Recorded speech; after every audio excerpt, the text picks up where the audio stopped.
আসসালামু আলাইকুম সবাইকে। একটা মজার জিনিস দেখাই। আমেরিকাতে প্রায় কয়েক কিলোমিটার পর পরই আপনার হচ্ছে ফায়ার স্টেশন আছে এরকম। আর এরকমভাবে গির্জাও আছে। প্রায় সব জায়গাতেই একই সিস্টেম।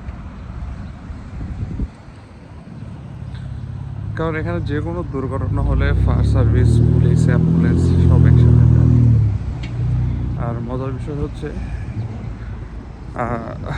এগুলো খুব ব্যয়বহুল। আপনাকে ইন্স্যুরেন্স কভারেজ দেবে, বাট এটা পরে আপনাকে পে করতে হবে।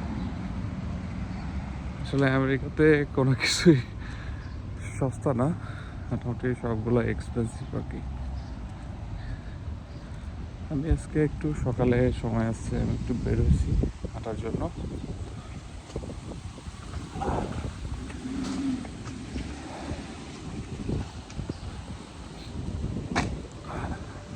আজকে আবহাওয়াটা অনেক ভালো, মোটামুটি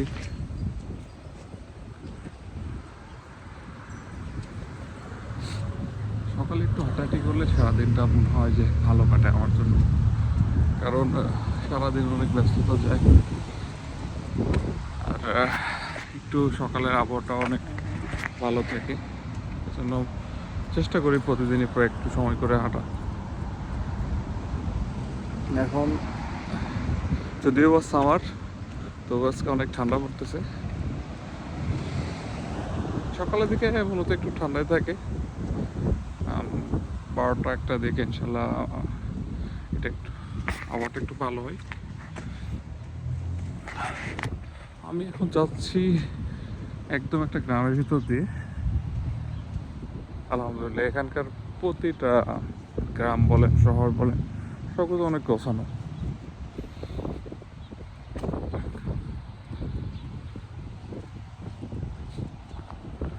রাস্তাটা পার হয়ে নেই।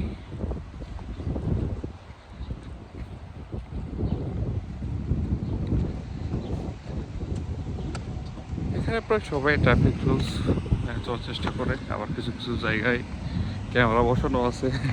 যদি সিগন্যাল রেড লাইটে ক্রস করে কেউ, তার বাসায় অটোমেটিক টিকিট চলে যায়। এই তো বিষয়। তো এই জন্য হয়তো অনেকে ভয়ে বা জন্য সিগন্যাল ক্রস করে না। আজকে ব্লগটা করার উদ্দেশ্য এরকম করে কিছু না, জাস্ট বের হয়েছি, তার সাথে একটু শেয়ার করলাম। আসসালামু আলাইকুম।